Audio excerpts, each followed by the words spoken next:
Yesterday in Washington, D.C., some far-left activists set an American flag on fire. Someone threw it at a Secret Service agent, burning him. 2 people were arrested. 1 person was charged with a felony. There have been a lot of developments in Antifa news lately, mostly because of what happened with Andy Ngo. For those that aren't familiar, in Portland, a bunch of masked individuals attacked and put him in the hospital. Andy Ngo is a journalist. He was beaten, received a brain hemorrhage from the assault. Now we're seeing a bunch of stories pop up, and we're seeing a lot of individuals provide excuses for and actually defense of Antifa. But what I want to go over here is some of the breaking news. We're seeing Portland's chief of police saying we need to demask Antifa. We've seen an op-ed from CNN saying the same thing, pass laws making it so you can't wear these masks. So we do have some breaking news. But I want to talk about how the media actually provides protection for Antifa in several ways. And I'll just give you the gist of it for now. For one, They create a false equivalence between Antifa and fringe far-right extremists. They're not the same. One is more lethal than the other, but one is more prevalent than the other. They're completely different. 2 things can be bad at the same time. Another thing we see from Vox, they actually claim that the center and the right, as well as the left, push information to protect their narrative. But it's interesting. If centrists and conservatives kind of agree on what Antifa is doing, maybe they're right about this, especially when you consider Antifa is left aligned. The other thing they do in media is they allow Antifa to define themselves, but the right isn't allowed to do it. Whenever they talk about the Proud Boys or Republicans, they say, here's what they really think because we know better. When it comes to Antifa, they actually just say, here's what Antifa says they're doing. Why provide a platform for far-left extremists to define their own actions, but then have the far-left extremists define the actions of the right? This is how the media provides protection for Antifa. And what I think we're seeing here is that because of how extreme things were, the attack was on Andy Ngo, the media is forced to at least condemn Antifa a little bit. So in their condemnation of the violence, they still provide some narrative protection in the way I just explained earlier. So let's start with what happened just very quickly, because I did cover this on my second channel early this morning. Just very quickly what the breaking news is with Washington, D.C. Then we'll talk about what's happening with the Portland mayor, and then I will break down how they're defending Antifa. But before we get started, head over to timcast.com/donate if you'd like to support my work. There's a monthly PayPal option, a crypto option, and a physical address. But of course, just share the video if you think it's worth being shared. YouTube doesn't suggest my content anymore. It's affecting a lot of channels, so I ask you to share it if you think it's good. From the Epoch Times, 2 arrested for burning flag near White House. The U.S. Secret Service says 2 people were arrested during a 4th of July flag burning incident on Pennsylvania Avenue in front of the White House. The arrests were made about 1 hour before President Donald Trump paid tribute to the U.S. military during a speech at the Lincoln Memorial, according to a statement by the Secret Service on Twitter. They say 2 individuals were arrested, one for felony assault on a police officer and malicious burning, the other for obstructing a police investigation and resisting arrest. That's the gist of it. We have this tweet from Marcus DePaula. It says, communists burn a flag in front of the White House, toss it on U.S. Secret Service police who recoils in pain. Another Secret Service member comes in with a fire extinguisher and puts it out. And we can see someone actually threw it on there. I don't know if it was intentional or what happened, but they did. So let's jump over to what's going on with Antifa following what happened in Portland. This story from the Daily Wire. Portland police chief after Antifa attacks, we need anti-mask law. They say, on Wednesday, in the wake of the violence that erupted in Portland last Saturday, in which journalist Andy Ngo was assaulted by masked members of the far-left group Antifa, police chief Danielle Outlaw, is that really the police chief's name, called for anti-mask laws, asserting, we cannot allow people to continue to use the guise of free speech to commit a crime. A lot of people are emboldened because they know they can't be identified. At a press conference, Outlaw, quote, called for laws that would bar masks worn by demonstrators, allow police to fully videotape protests, and give authorities greater control of protests by groups with a history of violence. According to Oregon Live, she stated, we have to do something differently. There were entities that planned a brawl in the city of Portland, and no one seems to be upset about that. Entities came here for a fight. I don't even know what they were protesting against.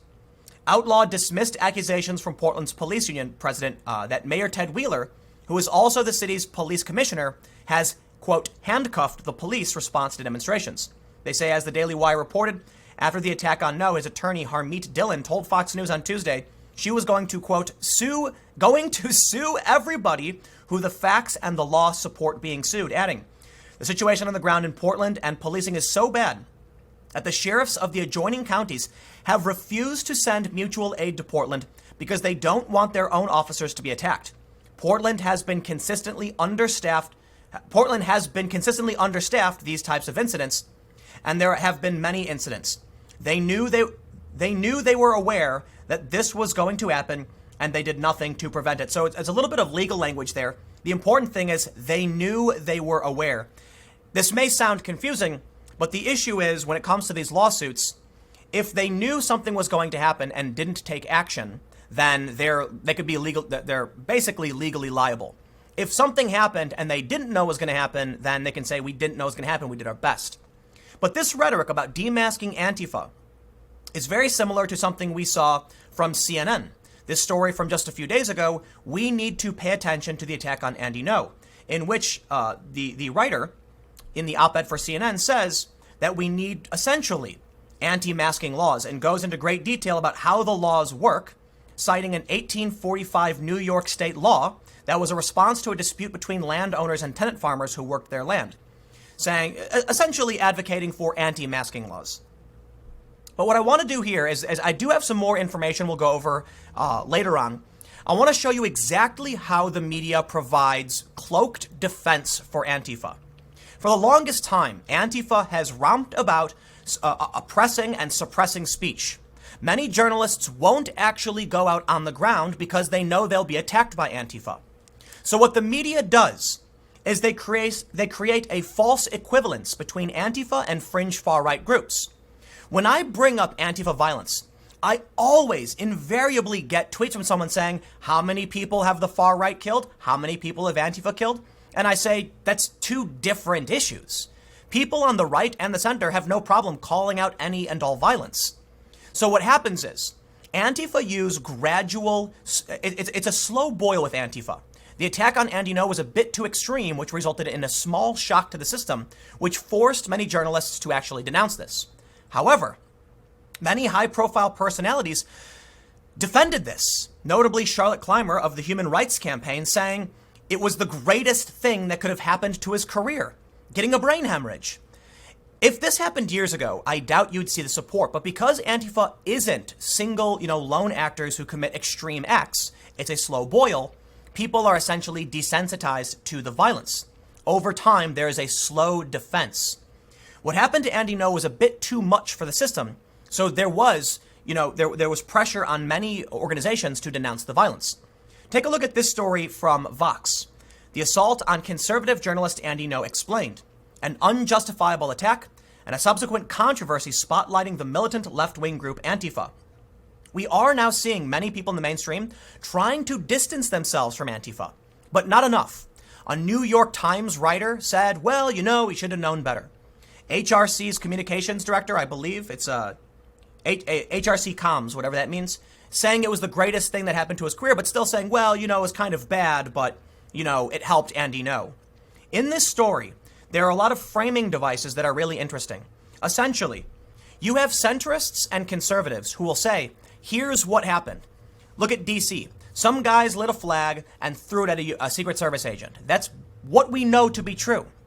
What they'll do, though, in these stories is allow the left to lie about what happened and smear people to create justification. It's interesting because people on the left often talk about how both sidesism is fake news. Both sidesism is a left-wing dog whistle to claim that you can't trust journalism. It's not something typically used by moderate individuals and rational thinkers. It's used by the left to claim when a news outlet tries to cover both sides, they are giving false credibility to, one side over the other instead of the truth. But that's exactly what they do. And it's really interesting. What we see from the left is they will do something and accuse the other side of having done it. It's very clever. I believe it might be one of the rules for radicals. I'm not entirely sure. But a good example is Andy Ngo, who is gay and Asian, the son of migrants. And he was attacked by a bunch of white people. Do they bring that up in their narrative? They don't. Even though they claim to be opposing racism and oppression against marginalized, peoples, you end up with white people beating on a gay person of color. Where's the outrage? It doesn't exist. And that shows you that they don't actually care about what they claim to be talking about. Well, let's look at the news, because I've ranted about this stuff a lot. Specifically, in this story, it goes on to explain what happened. Here's one good example in the beginning of how they provide defense for Antifa. They go on to say, Charlotte Clymer, denounced the violence, saying, "Violence is completely wrong, and I find it sad and weak to allow a sniveling weasel like Andy No to get under one's skin like this. But I'm also not going to pretend that this wasn't No's goal from the start." That statement is somewhat a denunciation of the violence, somewhat, but still is able to lie about what Andy No's intentions are. Andy No is a journalist. You might not like what he writes about, but he is certainly not a partisan actor siding with, specifically on purpose as an activist with one group over the other. And even if he is, he's allowed to observe and share his opinion. But first, she does say it's wrong, but then goes on to say it was his goal from this, or she's not going to pretend like it wasn't his goal from the start. What Vox did here was they omitted the first part of the statement, where Clymer said it was the greatest thing that could have happened to his career, then going on to say violence is completely wrong. Vox omitted the initial context, thus showing the left does denounce violence, but leaving out the part where she kind of said, hey, this is good for him. They say, so we'll look at how they explain the narrative of Andy No. Vox writes, according to a second narrative offered primarily by less well-known left liberal writers and social media accounts, the mainstream media is getting it all wrong. No is not an innocent victim, but a far-right sympathizer who has doxed Antifa members in the past, potentially facilitating their harassment, and provokes them so that he can broadcast the result. The outpouring of sympathy for No in this account is actually evidence that the mainstream media is falling for No's grift, funneling money to his Patreon, and legitimizing a right-wing smear campaign against a group that's working to protect people from the threat of violence from groups like the Proud Boys. There's a lot to break down there. For one, the Proud Boys aren't showing up to random communities and attacking people. The Proud Boys hold their silly little rallies and walk around, and then Antifa shows up and fights them. More importantly, why would we take the word of fringe weirdos on the internet? Someone tried making the claim that I was alt-right, but it was a fringe cartoon avatar Twitter account. Wikipedia, someone presented it on Wikipedia, it was immediately deleted. It wasn't put on my page, it was put in the talk page where someone said, hey, take a look at this. Some people have accused Tim Pool of this. And one of the immediate responses was something to the effect of, why, it's a random Twitter account. That's not a source. That's just some cartoon anonymous profile saying nonsense. So they removed it. Why would Vox entertain this nonsense? Well, because Charlotte Clymer is a high-profile left-wing individual running defense for Antifa, while still condemning the violence, presenting the option that, in fact, Andy No wanted this to happen, so that people who are left-aligned will go, oh, and give themselves a way to say what Antifa did was bad, but. It'll give them that but. Moving on, it's actually really interesting. They essentially get to a point in this story where they say it's a left-wing narrative versus a right-center narrative. It says the right/center and left narratives go beyond that central point to claim Saturday's events for their team. In the process, they tend to distort the facts, trying to make it fit their worldview when it doesn't quite conform. Now, obviously, look, I'm reading Vox, V-O-X, which is left-aligned. But they do something really interesting in this story when they make reference to concrete. And this shows they are actually, whether it's intentional or not, presenting a false worldview. It could be unintentional. The writer of this is a left-wing activist. My understanding is they're a left-wing activist. They write, Portland police, based on a theory developed by one officer, tweeted that the milkshakes being thrown by protesters may have been mixed with quick-dry cement. There is at best flimsy evidence for this claim, which is hard to believe as a matter of sheer physics. Parentheses. Sugar slows the process of concrete setting. Whoa, stop. That has nothing to do with anything. Has nothing to do with the claim. Has nothing to do with the evidence. But we can see here that Vox has injected a left-wing narrative, which once again provides an attack on the center and the right, while still trying to be in an article that condemns the violence. So here's the thing. You want to talk about the right and the center. You're saying there are three prevailing narratives. The conservative narrative, the centrist narrative, and the left-wing narrative. Antifa is left-aligned, and the writer of this is left-aligned, and the writer of this has presented weird framing that actually provides some small cover for Antifa.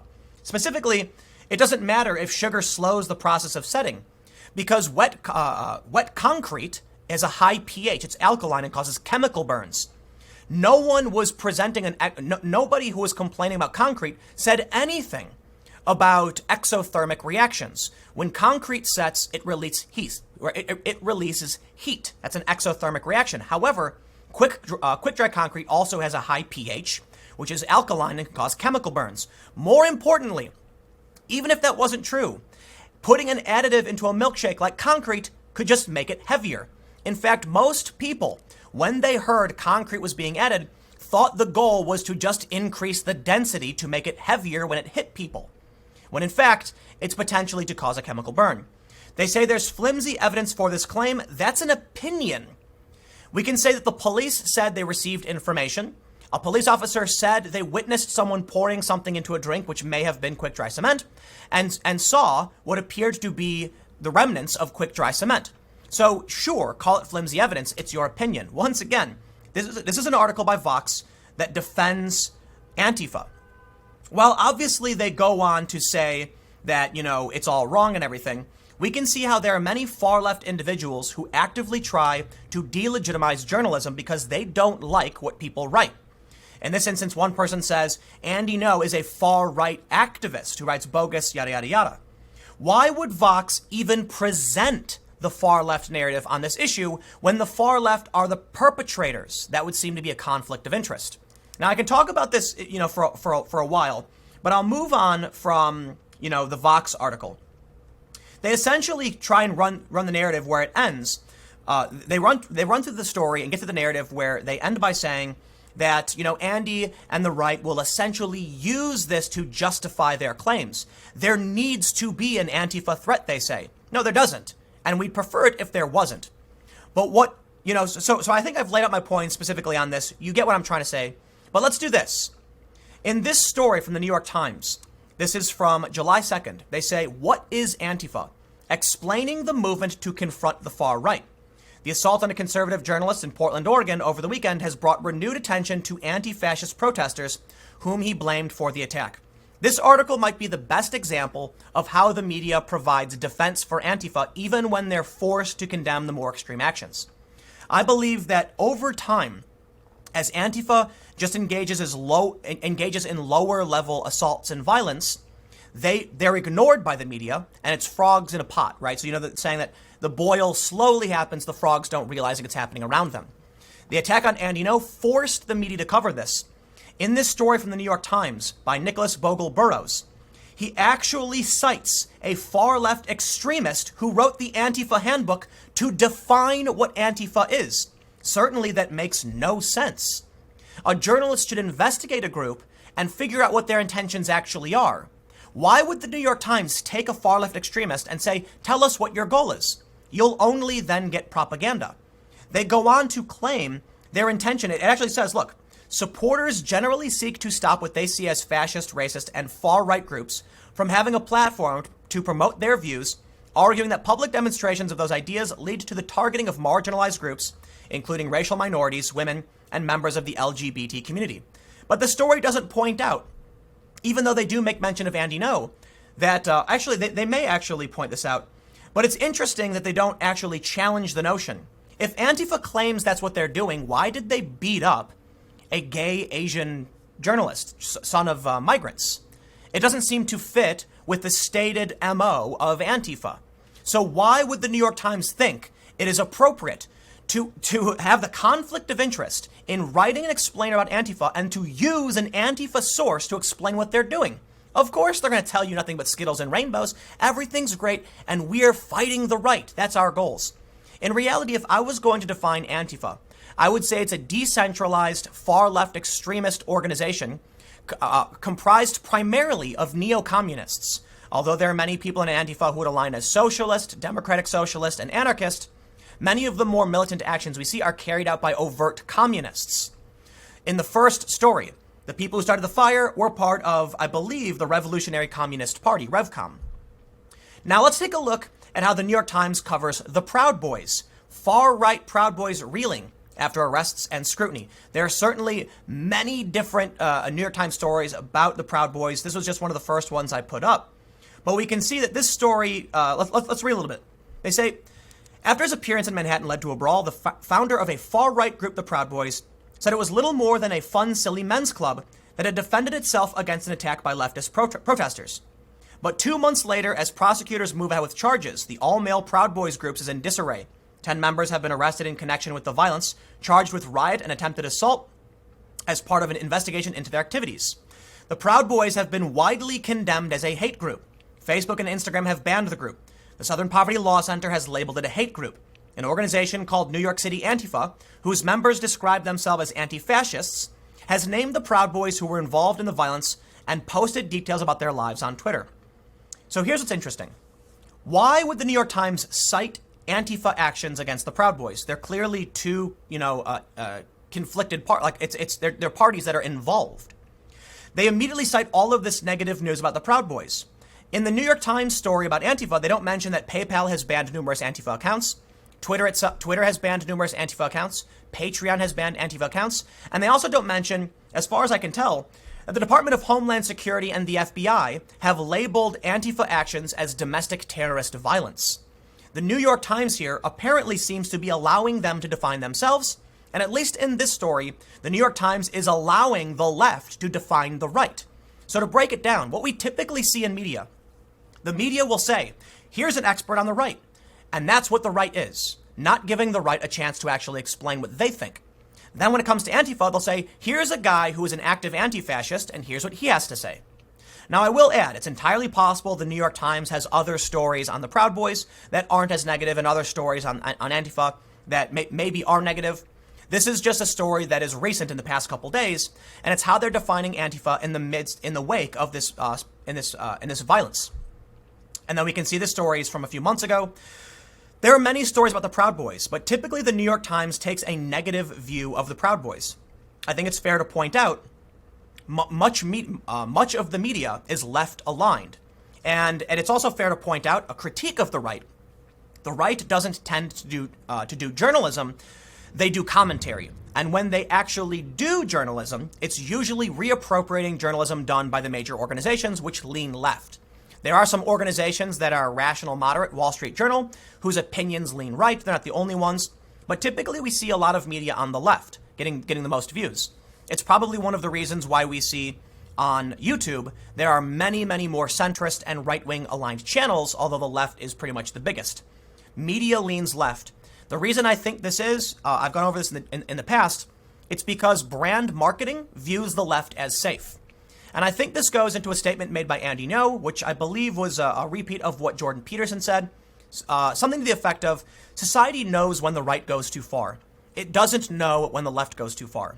And thus many people feel safe being on the left because the left has always been the more progressive and accepting. Many people on the right in the past generation were viewed as stodgy and overly moralistic and imposing their will and being hateful. But that's not a static position. The right doesn't always have to be that. The left doesn't always mean it's progressive. What I think is happening now is we're seeing a shift where the left is becoming violent and authoritarian, as we can see here, and the right is actually kind of merging a bit with the center to become more libertarian. Whether it's somewhat to the left or to the right, it's about freedom, liberty, and opposing the violence. There are certainly fringe far-right groups that are violent. Absolutely. They are not equivalent to Antifa, by no means. In fact, I believe the overt violence we see from the fringe far-right groups is substantially more evil, in my opinion, but rare. And these people aren't at the New York Times, and they're not in government. But what happens with Andy Ngo? We can see that the New York Times is left bias framed. They will allow the left to define the right, and they will allow the left to define themselves. That is a bias. So when the attack happens and they're forced to condemn it, they still give protection to Antifa and act like it's not that big a deal. It's just one bad circumstance. Because after all, how many people have Antifa killed? That's the question they ask, which is completely irrelevant. Antifa is bad. They're extremists. They beat innocent people. What's truly worrying to me about all of this is at the end of the day, people are actually deterred by what Antifa does more so than the fringe far right. When you look at the actions of the fringe far right, it is so rare. I, as a journalist, don't take it into consideration when I want to go somewhere. I really do not expect some fringe far-right individual to come after me, even though they really don't like me, especially considering my background. I know for a fact that if I go out, I can expect a broken jaw, a broken tooth, or a brain hemorrhage from the far-left extremists. That is an imposition on journalists. It has a direct impact on an open society, free expression, and how our politics will form. So if you want to talk about the lethal force of the far right, I'm more than willing to, and we'll all absolutely condemn it. Only crazy people would support it, and it typically is crazy people who perpetrate it. But on the left, you can see a tacit defense, a reluctant condemnation of the overt violence. You can see these people being defended in government, on television, in the New York Times, in Vox, and they're there, and they're threatening you. I don't think Antifa is ever going to end my life, but they're not trying to. They're trying to raise the cost to make it so I can't work, so other journalists can't work. They cross the line with Andy No and force the media to step in and actually condemn them. But in the end, the media still provides some defense by creating a false dichotomy and a false narrative. Charlie Warzel, the New York Times. This whole event should be seen through the context of what it is, an information war. A number of people who go to these protests are looking for fights or to document them. They're all live streaming. When tensions boil over, it's meant to be ammunition for a culture war. Somewhat. But Charlie Warzel is the person who tweeted, Andy should have known better. Right? I guess he should have. And therein lies the problem. We all know what Antifa's intention is. Slow, strategic, and raising the costs of doing work. The far right is nuts. They're lone actors who do crazy things for crazy reasons. We condemn them, but they get all the press coverage. When it comes to the left, they're actively suppressing people from engaging in civics. They are actively banning people from social media platforms. They are in government. They are in media, and they're roving around the streets, beating people, and they barely get any coverage because they have allies in media who run defense claiming it was the greatest thing to the career of Andy No that he was attacked. This video's gone on long enough. I have a lot more I could have brought up. I could probably make this video 2 hours long. I have several more sources I'm not going to read into. But I'll leave it there. The issue at the end of the day is that unless there's a major shock to the system by Antifa, the media, the left, they'll continue to tacitly support it, saying, oh, but they're only fighting the far right. No, their goal is to target moderates. Andy No is not far right. They'll claim he is. They want to create a false narrative so that people in this country think Andy No actually deserved it in some capacity. And that's what Vox has done. They said, oh, but Andy No is part of this culture war. He's a grifter.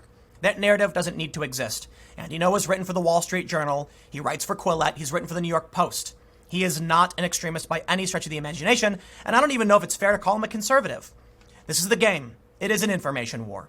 Antifa's goal is to increase the cost without damaging themselves. It is more coordinated, and it is more dangerous because they have mainstream and structural support. I'll leave it there. Thanks for hanging out. Stick around. The next segment will be at youtube.com/TimCastNews starting at 6 p.m. I will see you on the next story.